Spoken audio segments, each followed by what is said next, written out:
Let me introduce my guest, who is Diana from Vink Chemicals in Germany. It's a family-run business, right? That's right. Cool. So I think, for the sake of traveling and being in a new place outside the studio, I want to do what I did with another recording on this trip with Andrew Chan I had, and we spent like half the episode just talking about California and like why he's here, but involved in the industry. So I think we could do the same approach. So we'll get into chemicals, the 101 of that. I hear, like, when I think of chemicals, I don't think about oil and gas, but for 5 years I've been around it, and I hear the word chemicals come up a lot, and I'm like, I don't even know what stage or that's involved in. What does that have to do with it? Like, it doesn't seem like it mixed, but it has literally everything to do with it, and it's a vital part of it. But first, let's get a little bit of your background. You're not even from here. You're not even from the U.S. or California. Like, what is your story? Where did you begin? And after seeing some things on LinkedIn, I'm very interested. So we're mixed. I would say, citizen of the world, but okay. I would say I'm German Mexican, born and raised in Mexico, but I spent the last around 17 years in Germany. So I would say in Mexico, maybe a couple of years more than Germany, but it's almost there, Wow. So I moved to US 3 years ago because of the business. And basically all my adult life after college has been in Germany. All my work experience, everything. So I would say, like, I work as a German, but I'm still really Mexican. So I would say in Mexico I'm too German, in German I'm too Mexican. But it's a fun mix. Yeah. To integrate, and then arriving here and finding how that mix works, right? So for me, my boss was like, just go to US, and do your thing, Mexican, yes, perfect. And I'm like, well, it's another country, like, it's a whole new world. So especially in the oil and gas, with a lot of people, they just have been working for many years together. In the different parts, either in Midland or Oklahoma or wherever, and of course a new experience, not just to be here in a new country and everything, but also to integrate myself into the oil and gas. Hello, I'm new. Do you need some chemicals? Who are you? Like, what's the company? What are you doing? But so far it has been a really fun ride. I arrived. And then I got pregnant, so I was away for 1 year. German rules, thank God. So I basically have been working full time for 2 years. So, yeah. In the U.S. In the U.S. In Germany, I started, and so I did my master's in Germany, the engineering and the MBA, and I started right away. At the chemical company. Don't ask me why. It was just like, I landed there. It was a good opportunity in the middle of Hamburg, which is the city I was living for the most part. Also with a big port. And then it was, relationships. And one colleague told me, do you want to move to this other company? And then I started to work for chemicals for the oil and gas. So for me, it was totally new, totally new. And so the company there was not specialized in oil and gas. So it was a lot of chemical, like really gurus and chemistry, but without the bridge to what really the oil industry needed. So it was a ride to find that out little by little and make the connection between the chemical and the oil and gas. In a point of the time, the company sold that part of business to the Vink family.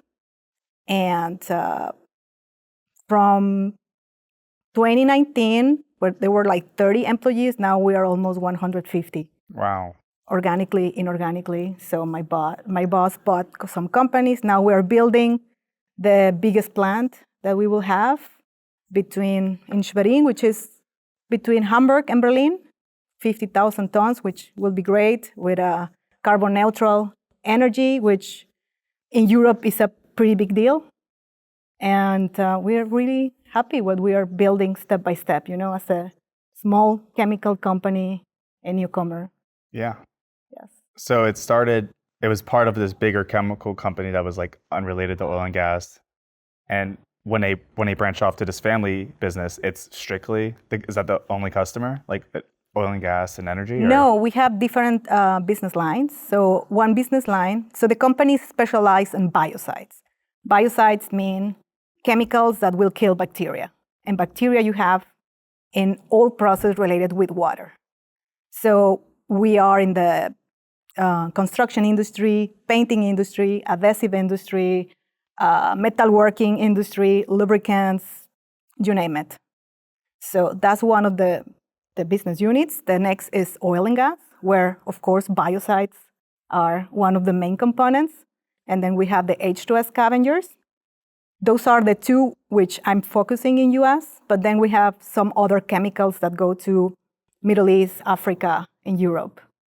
And then we have the third business line, which is especially more like the trading products. So yeah, that will be the three business lines. And I'm focusing in North America in oil and gas, biocides, and H2S scavengers. Just because it's the newest part, we are the strongest market for us is Europe. And so we needed to start somewhere. And we said, biocides and H2S is our strongest or the core of the company. So let's start with that. Okay. So that we can add some value to the industry. Great. Okay, well, we'll get into that in a little bit. But let's keep talking about this background. So yes. So you're just kind of like an engineer and into all this stuff, but you didn't really have the interest in oil and gas until, just right before COVID, basically. We're saying. Yes. So I would say my soul is not an engineer. I'm a trained engineer. I decided to study engineering because I wanted to travel the world, and I was like, what can I study that I can, just go and work in whichever country I want and still be the same, And I was like, well, okay, industrial engineering is kind of a general, and I just decided to go for it. And I studied for 8 years engineering. In Mexico? In Mexico and in Germany. So, what made you go from Mexico to Germany? I mean, you said you wanted to travel, so is that? It's part of that. My big sister lives in Canada. So, big sister, my role model. So I wanted to go to Canada. Then I went to Spain for like an exchange semester. And I met their ex-boyfriend, German. So that was kind of like the beginning of everything, So it was not really in my plan. I all the time wanted to be in Canada or Italy or something like that, not in Germany. So that wasn't your choice? And then you were there for 17 years. 17 years. I never imagined that. And I tell you, because when I was there, the first time that I was in Europe, it was 2006, and that was the World Championship in Germany, in the World Cup. And Italy won that year, I believe. Exactly. Exactly. So well, hold on. Who do you root for, Mexico or Germany? At that time, because Germany was not in my picture, right? So Mexico better. And then Italy. So I actually was in Italy when Italy won. I actually saw Del Piero and everybody on the bus with the World Cup in Rome. One of the best moments. Wow. And my camera was not working, so that was bad, but the Pieri, Cannavaro, everybody, oh my God, that was an amazing moment. I know. I used to know that whole roster because my best friend was from Italy and he's got me into soccer. And he got me into soccer like in 2006. And I was like, what a year for this Italian guy to get into show his friends soccer. It's so exciting. Just like good timing. It was amazing. And so I was in Germany as well, visiting, during the World Cup. And the weather was amazing. People were like partying the whole time. So my ex-boyfriend used that to convince me to go there. It's like, look, Germany, it's amazing weather. People are happy. And I'm like, wow. So next, I landed there in 2007, February. Different weather. I didn't see the sun that year for like 8 months. But in a point of the time, you get used to it and you start to see the good things. It was not easy because it's a really different culture of what I was used to it. Mexico or Spain, we're more like family oriented, like loud, this kind of stuff. So I just had the feeling in Germany were a lot of non-spoken rules, which I didn't understand. I was not able to speak the language at the beginning. So at the beginning, it was tough. It was really tough. I will say until I got my spot in the university is when I started to okay, I feel I can do it, I remember I applied for some jobs and it was like, okay, you're not able to speak German. And I thought at that time Germany would be like Sweden or Norway. You can speak English and it will be okay. Yeah, I'd assume that too. But no, not everywhere, no. So it was tough, and even though I studied in Mexico for 5 years, they recognized like 3 years of that. So it put me a little bit behind some others. So I needed to catch up, and that's why I did the master's. And I won scholarship there from the industry. So basically a company who paid for my studies, both private and public. Nice. So you were already studying in Mexico and continued studying in Germany? Yes. And you said when you moved to Germany, what you had learned in Mexico had you behind? Yes, a little bit. I mean, getting a job, for sure, not even to speak language. They studied for bachelor and master's in 5 years. And I got, they recognized me like a bachelor in 5 years. So I was already kind of behind on that. So there were a couple of things over there. So I needed to improve my level of language really fast. And so that was hard. And so that's why I decided, you know what, let's apply for masters and then work at the same time. And it worked. It worked. I won this scholarship, and the masters were in 90% in English, which made it a little bit easier. And at the same time, I was working, so it kind of progressed then naturally. All right. That was the beginning. Was there an advantage to having Spanish in Germany? Not a lot of Spanish speakers there.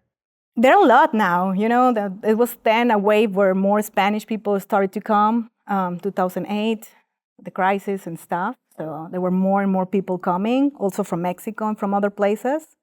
I would say yes, but not like maybe here. Right. So of course. So you needed to be able to speak German. And also I believe when you really learn the language, you can understand also culturally in another level what they mean. Because the language says also a lot about the culture. Yeah. Yes. So I was able then really to fully go into the culture. All right. Well, let's get into what you were literally doing. So when you first got your first job out of college in Germany, was it for this company that you're still with? No, it was for a company. So that is like the mother company, which is a huge company with creams, sunscreens, etc. And that family had other companies. One of these other companies is an adhesive company. Adhesives can be found in iPads, cars, walls.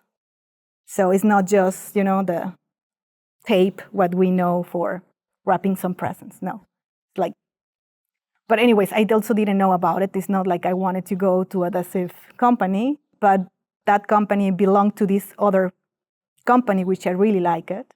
And it was in the middle of the city, so the job was really appealing. And I started just there, And I started first on supply chain, controlling, and then I moved to marketing, which was most of my career was as a B2B marketing, product management, market management, so on. Yes. Like marketing as in like promoting and commercializing the product? But for B2B, so. Okay, but like you're an engineer at this point with all this experience. Is that being utilized? Totally, because it Oh, made you. That was for me exactly the the best part because I did some internships in the plant and manufacturing and production, and it was something was missing. I really like to be more like the selling part, I will say. So it kind of I missed that part, and marketing B2B was exactly what I was looking at that point because then you need the technical knowledge to understand what you're selling and talking about and what the customer really are needing. And I was behind of the supply chain, like also with the chemicals.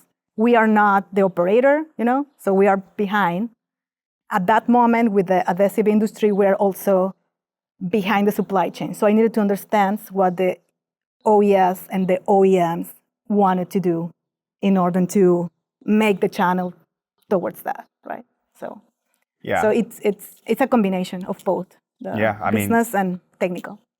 at Collide, like we hire people from the industry. So when they're trying to sell our product, um, they know what the hell they're talking about, and they can talk to these E&P companies and people who work on site and understand the vocabulary, the acronyms, the jargon.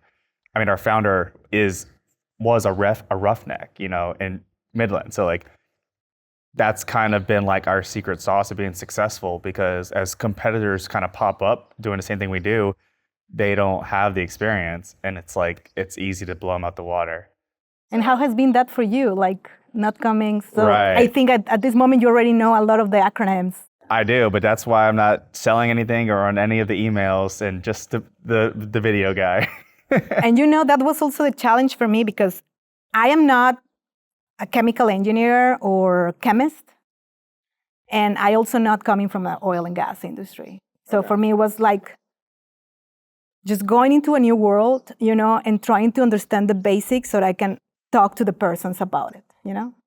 And even though now I've been doing this for around 7 years, I still have my baseline where I need to pick up the phone and call my technical people, some of them in Germany, like, hey, I got into my limit of what I'm able to understand. Yeah. I mean, you want to talk about acronyms and stuff. Chemistry is like the craziest. I mean, the whole Bible of chemistry is the periodic table, which is just a table of acronyms, and I think but abbreviations. that's in oil and gas.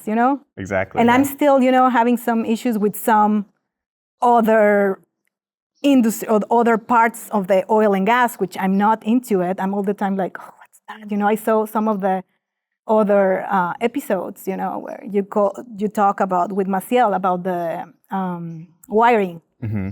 I was like, oh man, that's how it works, like, and because that's, I'm in my silo, and since I'm not in the field, because we don't do the service, we just do the chemistry in the molecule.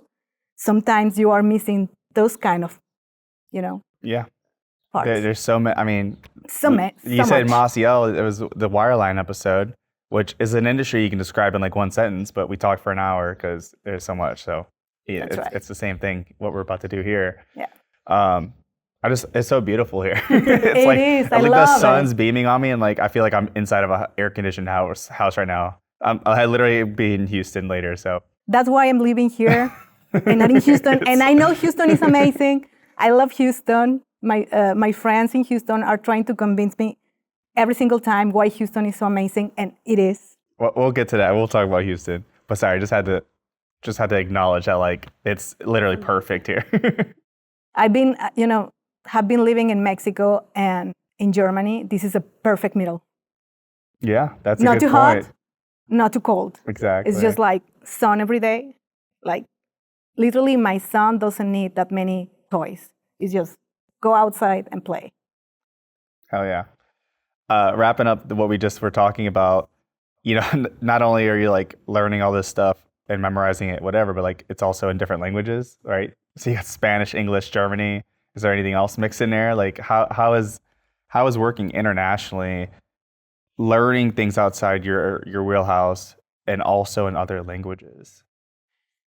Um, one of the best trainings I had, it was during my master's, because we were like 35 people in one generation doing these 2 masters at the same time. So we were 35 students doing 2 masters full time. So one in the mornings, one in the evenings, and I don't know, maybe 80 nationalities or something like that. So you needed to work with them, projects, studying, social activities, and we were living in a building together because they were also paying for our accommodation. So suddenly, China, India, Turkey, Korea, Thailand, you name it, and some classes like ethics, and then there will come a question like, is it ethical to eat meat or beef? And for me, it will be like, yes, like it is, and it was like 2 or 3 hours discussion. So with this, I wanted to say is just like, I think during that time, it was so intense, the day by day being with all these persons, different nationalities, that you kind of start to integrate it a lot of, and just learning my way is just my way. There are many ways, and there are also good ways, Maybe for problem A, this other way is a better way. Or maybe for problem B, this is my way is maybe a better way. So kind of like a tolerance and respect is something that we really learn. But then also to integrate some of those other approaches and how to solve problems and how to see life. I think that was part of the training before jumping into the real world. And because after that, I was all the time in headquarters. This has been the first time that I'm in affiliate and really a local market. I was in globally product management or business unit manager. And over there, you really need to be really conscious about where am I going, what are the, even when you say hello, or when you It's go to a culturally restaurant, appropriate. exactly, how to dress, how to, look, how to, even a discussion, sometimes in some cultures, it's a lot of small talk before going into the topic. In other cultures, like in Germany, it's 1, 2, 3, go to the topic, Yeah. So you learn some of these things and you start to learn more. And, you also kind of make mistakes sometimes, In Germany, for example, you have like in Spanish or some other cultures, a difference between you polite and you more relaxed way, In US, in English, it's just you, and that's it. Easy. In Mexico, it's all how you use it is a little bit different, but in Germany is really established, how to use the formal and informal one. And I used to do a lot of mistakes with those two, and those things you kind of start learning, sometimes in a good way, sometimes maybe in a tougher way, when somebody's like, why are you calling me in a non-formal way? Like, I don't know you, So, and these kind of small things apply in every part of the world. I had these experiences in India, in China, in Korea, and trying to keep being me, but integrating these other ways. Wow. I mean, that's the skill. Like energy is universal. Like every country needs it, obviously. So I can only imagine if you throw some West Texas guy out in Korea or Germany and how that'd go. So you seem to be really good at what you do and the right person for the job. Speaking of, so we're doing we're talking about your story. We're still in Germany, and you're not even with the current company. So what moved you up to the next role? And is that the current role you're in? To this one, you mean? Yeah, or is there anything interesting in between, or? So the next one, from the first company to the second, I actually wanted to go somewhere, another country, another European country, and I ended up 5 kilometers from my previous company. And it was this chemical company. And I learned a lot because my first company was like, young Diana from Diana, and I learned that all those years of experience, I could translate them and do something in this next company. There were less people, so the first company were like, 4,000 or 5,000 people. The next one was less than 2,000 people. So it was already a different dynamic. Um, and I kind of established I had kind of like earn or win a lot of confidence over there. That step of leaving my first company, even though it felt really weird because a lot of my friends were there. It was a good company, safe, for me, it was like, no, I need to do something different, and it was hard. But it was one of the best decisions I took. And then 2 years after, then the news arrived, like they will sell the part I was working and be responsible of, So it was kind of a mix of feelings, like, because they were like, you're going to be part of that project. You're going to be part of the merchant acquisition project. So I was like, yeah, because that company also belonged to a much bigger company. So I was in this type of companies, like kind of like son and mom company, like small and bigger company, which was really, really good. Like I learned a lot because you had the flexibility of the small company, but then the structures and foundation of the big company. But I was going from big to medium company, and then I didn't know. So I was part of this merchant acquisition project, which was amazing because lawyers and this and there, and But then, of course, it was also like, by the way, you're also part of the list of people who need to go, And that part also was like, oh man, again, uncertainty. Is it gonna be good? Finally, I was in a place I wanted to be, and again, sometimes it's really just to go with the flow and grab the opportunity. And for me, again, that was another amazing move, because when I went to Vink, which was way smaller, then I got way much more responsibility. So I was kind of like the responsible of oil and gas globally, which was scary, and I was in a room full of men at the beginning. But yeah, you start to learn, and it's also a beauty of being a small company, because maybe you know that as well, because everything what you do has an impact, or what you don't do. In big companies, sometimes you're like presentations, and here and there, and then it goes into a drawer, and next presentation. I haven't done presentations now since I'm in US, because it's like go, go, go, focus on what is important. So I think in small company, it helped me, the experience that I had before for bigger companies, to make more structure, and processes. But at the same time, it's like, you need to do what you need to do. It doesn't matter of your title. It's just like, if it's not nobody else there, it's just you need to do it. And that was also part of the learning and the beauty. And so that was the first part. And then a couple of years later, and by the way, that happened right before COVID, when the merchant acquisition just like finalized, right? So we did kind of this, all the process or all the integration happened during COVID. And it went really well. So we're really proud of that, because everything happened virtually, So the merge of different work cultures. And a couple of years after, I was already dating my husband, or newly dating my husband, when my boss asked me, hey, do you want to go to US? And I was like, yes, Yes, of course. I can be closer to my family, my sister in Canada, the rest in Mexico. My parents are getting older. Well, now my dad passed, but my mom, my nieces, And I was like, yes, let's do it. So it kind of, it's the universe aligned, if you want to see it there. And I also wanted to have more sales experience, because so far my whole experience has been on marketing. And I was leading the sales, and I had the feeling I needed more sales experience. So I arrived to US, and yes, I got married, I got pregnant, and then 1 year after, I really fully started with that.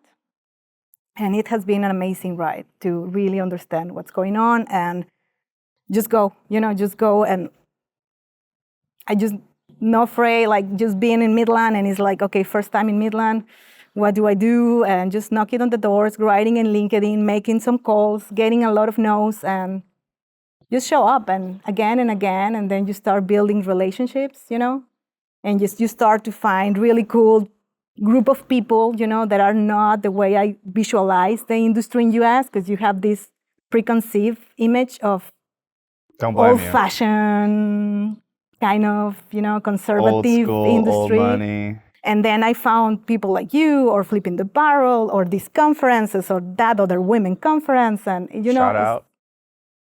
Exactly, and it's like, oh my God, so a lot is changing in the industry, and yes, so it has been a really nice ride. And That's cool that you recognize the shift, because it isn't. I don't think it has been like the way it is. It's all this change is kind of recent, right? But yeah, you got one of those classic stories where do you stay with the comfortable position, or do you quit and you pursue something better? So it seems like you really pulled that off, which I love to hear. I mean, I have a very similar story just in my own film career. But yeah, it looks like you made it here and yet did the whole American dream, married, kid. California. I mean, so they wanted you to come here. You said, hell yes. Where did they want you? Houston. Houston, of the course. energy capital of the world. Exactly. Exactly. And I go there often, we're a small team in US because it's one of our newest markets. So real quick, when you came here, was this the first attempt of Vink's going to US? No. One colleague of mine was already here. Just one person? One person. So one person was representing this family German company in the US, and where were they? He was in Philadelphia. He's still in Philadelphia. Well, Philly makes more sense because the whole Utica shale over there is huge. And he also came from the previous company, so we were one. He was in Hamburg? No, sorry. We were like on this sell and merchant acquisitions, Right. He also came with all this bunch of people that we came from the other company. So he was already, but he was alone here. He was the only one moving from that company. And basically my boss was like, go and support. Could you do that? And I'm like, yeah.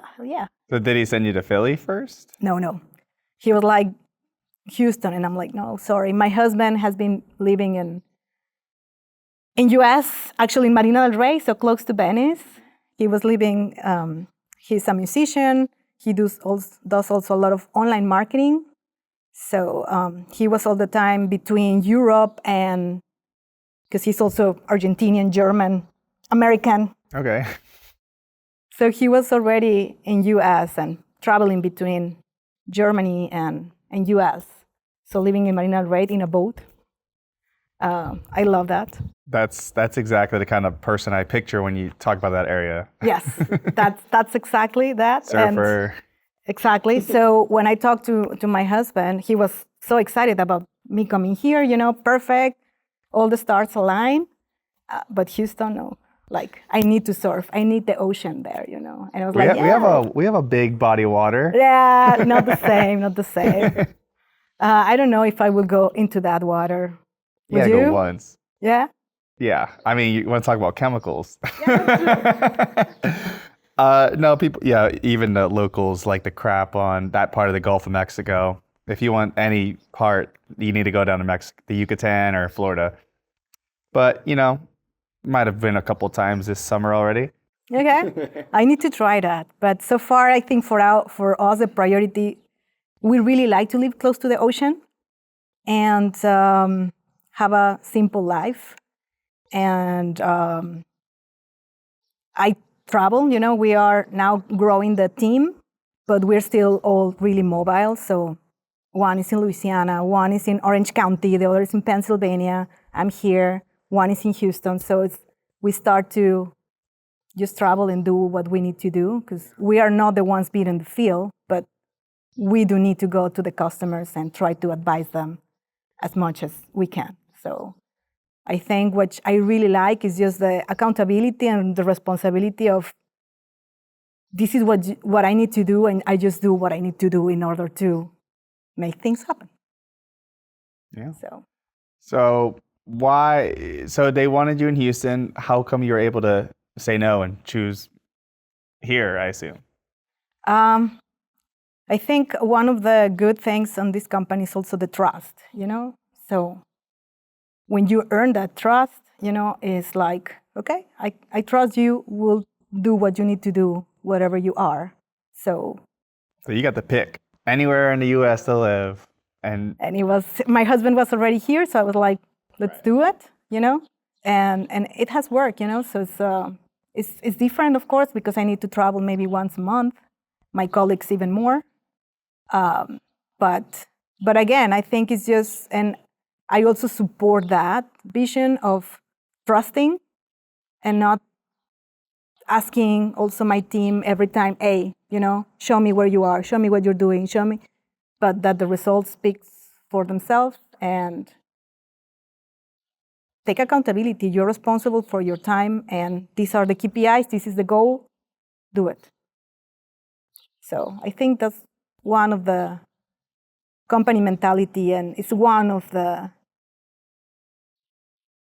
things that made me really be happy and motivated every single day, you know? Because then it's like, I do feel so responsible that I have the feeling it's my company, you know? And I will do everything to just keep that trust, you know? I love that. I mean, that's how I feel with Collide. Like, it's a startup, so I am vested. So if we ever sell, it is a nice payout. But it isn't like I'm just an hourly employee or a salary employee, and I I go in and work, and then when I go home, I don't think about it. Like I do. I'm thinking about Collide at 24/7 as if it's my company that I own. And we're small. Everyone wears a lot of hats, and it sounds like you're the same way, right? That's right. I mean, are you just that passionate, or do you have some kind of like, are you vested in the company some way, or why are you giving them all this trust and effort? Um, Just because you trust them equally back, or? yes, I think because, so my boss is the owner of the company, and I think that has been the relationship since the beginning, you know? I mean, I think we start to get to know each other after the transaction, and it kind of like grew from that, you know, that he was giving the opportunities and the freedom, and I'm also really grateful for that, you know? So I do value, and I'm really grateful for that, you know? So I like the way they work. I like the way he gives me the freedom. I like the way he also take me accountable for what is happening. So and make me sometimes do the decision if they are tough.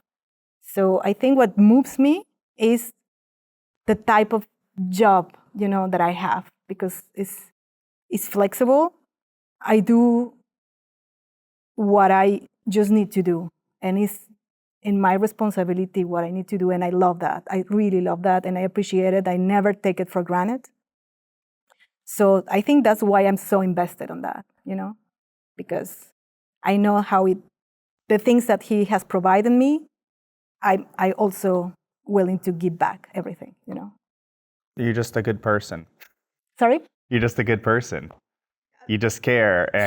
He cares. He cares. No, I mean, it makes sense. Like when you work for a business and you know who the CEO is, you see their face every day, you talk to them casually, of course you're going to be more interested in the company. And when it's smaller, of course, too. And, that's just the best way to approach your work, unless you're working like in an Amazon warehouse, like you shouldn't you shouldn't have that mindset.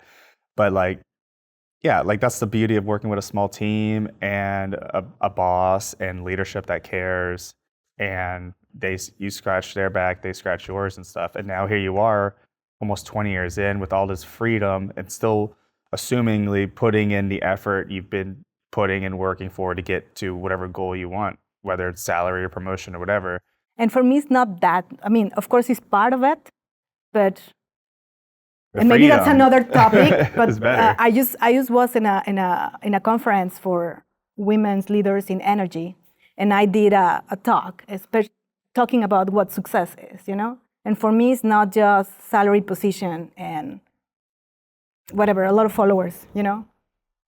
It's nice to have it, but I think that's just individual, it's multidimensional, and it changes with time.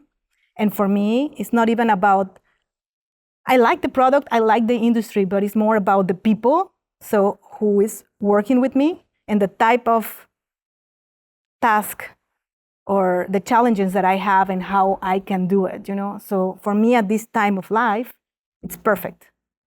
It's perfect, and that gives you the extra motivation because salary won't give you that. You know, it will give you that for small period of time, you know, and that's not going to be something intrinsic. So one that I really find out what success for me is California, flexible, getting the responsibility of it. Then you just have this intrinsic motivation to just keep going, you know, like give me the no's and I'll take them. And I love that. If it isn't clear yet, we're not going to get into the chemical side of this. I think this is going to be more of we're going to be covering just like, we're going just full cultural, just personal stuff. So, because I love this. That. I love it. I got another chemical guy. I'll hit him up. But, and it's one of my passions as well, you know, since I arrived in US, because I arrived, as I told you, then it was everything so fast, so many changes in my life. Like I got married, I got pregnant, you know, and then I had a couple of months to set up everything, and I went to maternity leave. And again, by the way, that's also a huge topic, you know, maternity leave in US, man. Compared to Germany, we're like, man. Yeah. But anyways, then I came back. I started to research about social media, and I found many different podcasts already, the OGGN, you know, a team, and this and that, and I'm like, oh my God. US is so like amazing, and the social media, how they move, how they do, you know, and I started to go also in really awkwardly at the beginning because I was like, you feel like so weird, so exposed there, right, by posting. So I started also posting little by little. For me, it was first an experiment, but it's also so that people relate, like, who is behind Vink Chemicals, especially because we're still really small in US, you know, what kind of value, who is the person behind, what's the team doing?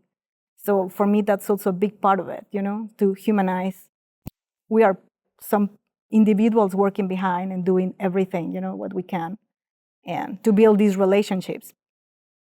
So for me, that changed also a lot of how I saw the industry, you know, trying to also experiment with new campaigns, new advertisings, more conferences. I found that really, really amazing of what's happening here as well, you know. Right. Also an extra motivation for me to go in and try to be part of it, you know. Also, again, is the operator, then is the service company, which we're also not the service company, we're behind, you know, on the supply chain. So sometimes you are trying to pick, you know, what's happening, and you need still to be able to understand what's happening in the industry and what's happening with the customer. And with so many amazing podcasts and information going on, it's easier and it's more relatable. So yeah, going back to, you know, position, salary, whatever, you know, it's, you know, if you're living comfortably or somewhat there, you're not drowning in debt or anything like that. It's like, I don't think Americans know how to say no to a promotion and actually choose like their life over, you know, like everyone knows that like Americans, they're kind of obsessed with work. They're workaholics. And there's a healthy way of doing it. There's an unhealthy way. But it's like, at some point, it's like, do you really need the salary or do you really want that position? Like if you're getting moved up, it's probably going to be harder, more stressful. Do you have kids? Are you trying to move? Like like what is actually worth it? Like we don't know how to zoom out and like be like, okay, maybe I can just stay where I am and, get other options like get to choose where I live and stuff like that. Just forgetting, like realizing how to actually love your job and not just clocking in, clocking out. And another thing that me and you seem to have in common with our satisfaction in our jobs, just really, for the love of the game. And that's what we define as success. Um, you said you had like a whole speech at the women's like dinner. What was it? Women's, so it's a huge name, so I will get it wrong for sure. But it's the World Global Leadership Conference in Energy, for women. It was just a couple of weeks ago in Houston. And so I was an on-demand video on a topic that I really, really advocate for, I think, for the past 2 years. Because every time that I go or every time that I went to a conference, like I keep hearing those questions, like kind of like, what do I need to do to get there? And in my head, it's all the time like, do you really want to get there? How do you know that this person wants to be even there? Or like he didn't have options or he didn't think about it, or like you don't know. So it's not a recipe to 1, 2, 3, I'm there, There is not a recipe for everybody. There is no guarantee that if you go to that level, you will be happy or successful, So for me, those are amazing accomplishments in one specific part of your life, a professional life, because then you have different pillars in your life, right? The social, finance, family, So for me, it's like the mix of all of them. So you need to really find and really write it, what's success for you, what's aligns for you. And with 20 will be different than 30 or 40 or 50, And that's fine. You need to keep challenging yourself. But I just hope that sometimes it's just like the word success is not just going into the direction of money, title, reputation, followers. Because it starts to be confusing, especially for younger generations, where I see that, And then everybody's like, oh, I need to work. But it's like, is that success for you? If it is, and you like it, and you stay behind and go for it. But you need to be really aware of it, Like a decision that you really make. And sometimes I have the feeling it's not happening that way.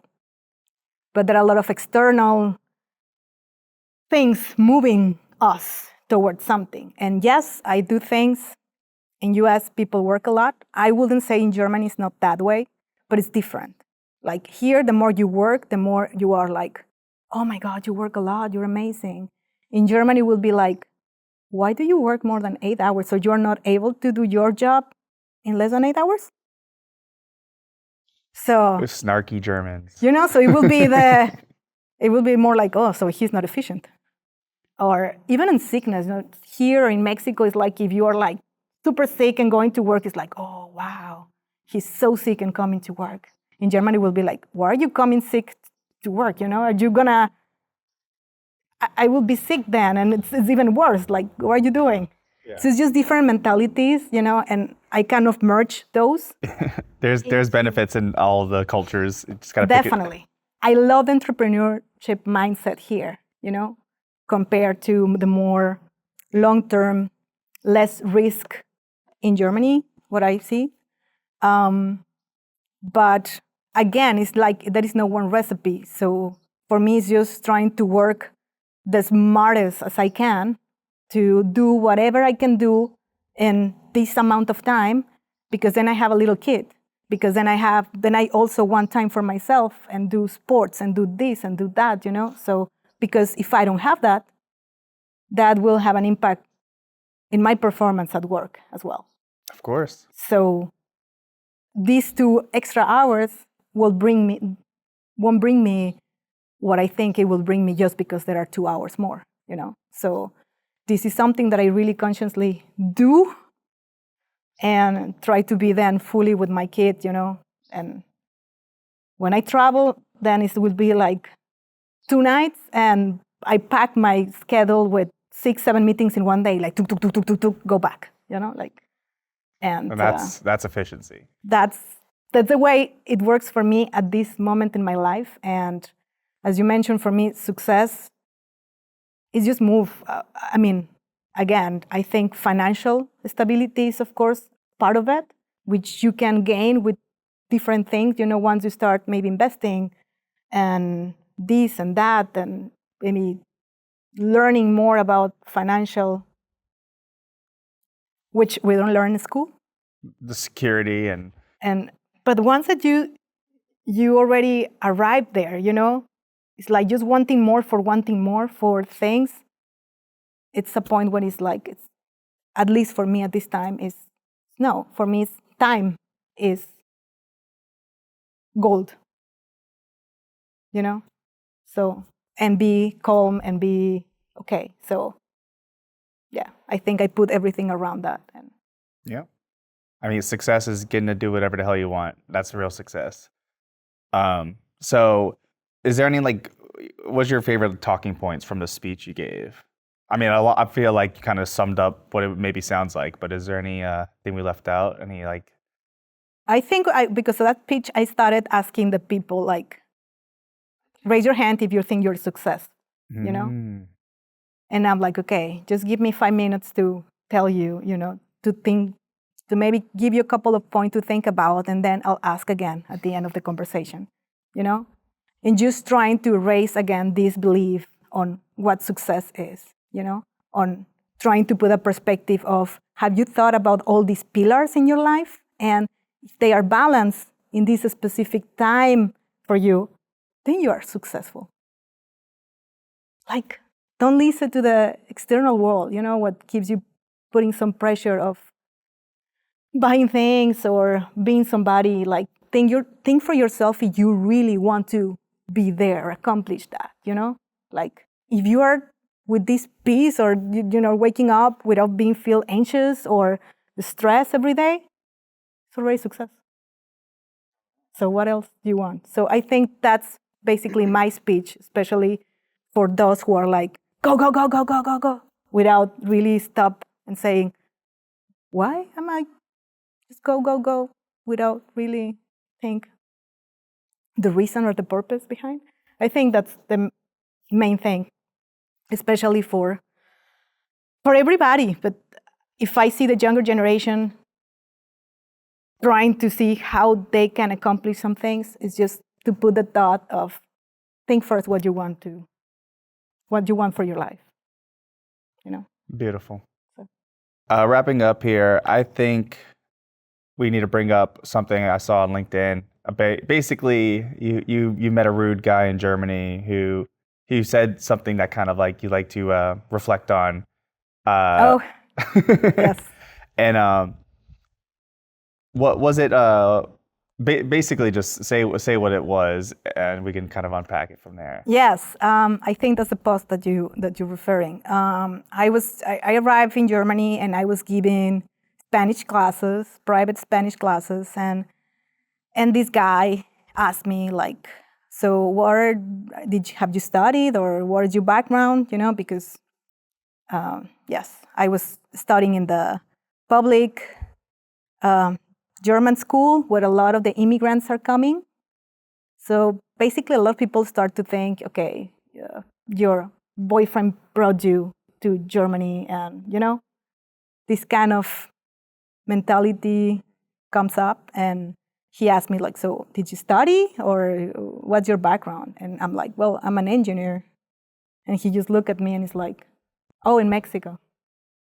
And I'm like, it hit me at that point of time, but that was many, many years ago. And I have to clarify, Germans are not that way all the time. That guy had also a lot of issues, so compassion to that. But at that point, I was young, insecure, new in Germany, so you felt everything so deep and personal. So that post was really, for me, was more about, even now when I hear maybe some of the things can happen again, I don't feel it, and I don't maybe I don't get that much anymore, you know? I think part of what that hurt so much is because I felt really insecure at that time, you know? And so yeah, it was one of the many things that happen when you go some other place, you know? And it can happen here, it can happen in Spain, sometimes even in Mexico, you know? And you just need to deal with it. But for me, it was not about, oh, the Germans are like this, or, oh, I'm a poor Latino or Mexican, you know? Let's go to war. No, for me, it was just like, that happens. Don't let that in. Be compassionate for the other people, you know, that maybe they didn't have an intention, or if they do, they shouldn't affect you. And let it go, you know, because that happens. And you just need to deal with it. And even if I'm in a room full of men, which happen really often, and they kind of like men explaining me some stuff, you know, you cannot just be every time like, oh, you know, it's just like trying to answer in a smart way, you know, like in compassionate way, because maybe they don't know a better way how to do it. And you need to show them. And that doesn't mean that you don't speak up. You can do it, just maybe in a polite way, you know, which I've learned how to do it step by step. You know? That's a good skill. So to not get just like, you know. I mean, you say you're surrounded by men. I mean, that's such a motif in this industry, in most industries, unfortunately. And we've heard this discussion a million times about being a woman in STEM and in the industry and stuff like that. But I mean, whatever his intention could have been that, but it was also just xenophobia, racism, like everything was just awful about his comment. And it's awesome to see you advocate and just, you know, trump all of that. And it sounds like you're motivating to other people in the industry and a mentor, and it's like really cool. I think it's just like, you know, like Mel Robbins, let them theory, just like let them. You cannot change other people's mind, you know, and sometimes everything what we get is gonna get to our filters. So sometimes maybe I'm getting something that is an attack for me, and maybe it's not. So I wouldn't say just like, sometimes you need to speak up and make clear what you want to say, you know? Especially me, like in US or in Germany, sometimes I need to explain more because maybe some vocabulary is not there. I'm not native, you know? Accent in German, in English, some words are missing. So I need sometimes to maybe do 2-3 rounds of clarifying what I want to say, you know, like even in Spanish can happen, but you know, it's just different. Some slangs missing, some mistakes, or, you know, and you just need to let that go, you know. At the beginning, that was also hard, you know, a lot of, I was really self-conscious about my accent and the language, either in German or in English. So when a point of the time, it's just like, well, that's it. And about the women in STEM, yes, but I also can say proudly, like in my company, and the oil and gas business unit is led by women. Yeah. Hell yeah. The business unit, global manager, the technical lead, the R&D lead, all women. So that's also really good to see, you know, like. So yeah, I love talking about Houston, and what better way to wrap it up with that, because you know you're working all around the world and you have this opportunity to work in Houston. You know, you're choosing Long Beach over Houston. I don't think anyone has a question why questioning that at all. But you know, what as a foreigner and someone who's lived in multiple continents, like what do you, when you picture Houston? I mean, you said you've been there. You said you've been to Midland. Like maybe like what did you? I like Midland. Yeah. Yeah, it's like my hometown in Mexico. Really similar. Awesome. Well, that's a litmus test for people at Collide. If you say good things about Midland, you know, you find a way to enjoy that wasteland, then we like you. So, you know, what was your perception on West Texas and Houston in general before and after, and what's your, you know, future of visiting or even living there? You said you even have friends there, right? Yes, So weird, because when I was in Germany, I used to manage from distance US to the person that I was here. It was like smaller, more generalized. Oh, US market, US market. And then when you arrive here, it's like, oh, well, Houston, yes. Texas, and it's getting smaller. But then you're like, no, it's not Texas, it's Midland. It's different than Austin. It's different than Houston. It's different, and then you go to North Dakota, which I've been in North Dakota, in Oklahoma, and and you start to see, like, zoom in. Oh my God, they're so different. And for me, that has been the main experience, from the zoom out to the zoom in, to really say, like, this is Midland, this is Oklahoma, which maybe for people that have been in the industry for a long time in US is logic, But for somebody coming in, is like, I didn't even know really about Midland. And it's such an important place, And I didn't even know. So when I arrived here and I started to hear, like, of course I need to be there, Like, I need to be there. So, and honestly, because every part of the industry works in a different way, it's just the energy, the people, is different. But in Midland, I have developed such good relationship with some people there in such a short time, because they are just really welcoming. And of course, for a small company like us, we need partnerships. And I need people that I can trust, because I cannot be in Midland every single day, right? So, and that has worked really good, these partnerships and people that really know the area, because that won't work me coming there 3-4 times per year, It's its own world. Each time that I'm there, I'm learning something, Now there is also this series of Landman over there. The second season's about to come out. Yeah, that's right. So for me, just Midland, it reminds me to my home city in Mexico, but it's amazing how it has been growing, what everybody tells me. I love that everything is 15 minutes away. When I go to Houston and do like a round, it's like hours.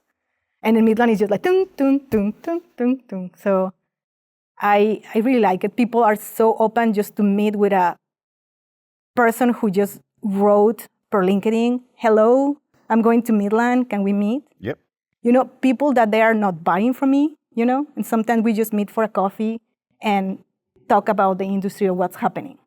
That for me also really has a lot of value, because they are providing me with information, like market information, just political, geographical information that I don't get sometimes for not being there. Even social information of what's happening, there. And I think we just like talking. Sorry? We just like talking. We just like, it's just amazing, really. So you are from there, like born there? I'm from Louisiana, and I spent like most of my adult life in Houston and Austin. Wow. Okay. But I mean, yeah, that's something we don't even realize. Like, we don't realize that we share and like we exchange value for free, and like we just think that's normal. But in other cultures, that's not something you do. And it's also giving the time, and I think because I value time so much, I don't take for granted that people just sit with you for a coffee when they don't know if you're going to provide any value to them. Sometimes, just because they want to be nice and open and meet some people. So every time I'm so grateful about it, and every time I keep meeting new people. But that happens in Midland more than in Houston, maybe, because it's bigger companies, bigger city. But that also happens in Oklahoma, a lot. I have to say, like, I also have a really good experience in Oklahoma. Sometimes I don't talk to the people, and I just go there, and they're like, "Oh, good, you're coming down. Let's go for coffee or meal," or amazing, So you start to build these relationships in the conferences, and I have now my friends, in Houston. Every time that I go there, then I meet them, and it doesn't have to do anything from work, so it's just building the relationships, and I love that. You know, I love that part of my job. And I also think it's an important part, being part of the community.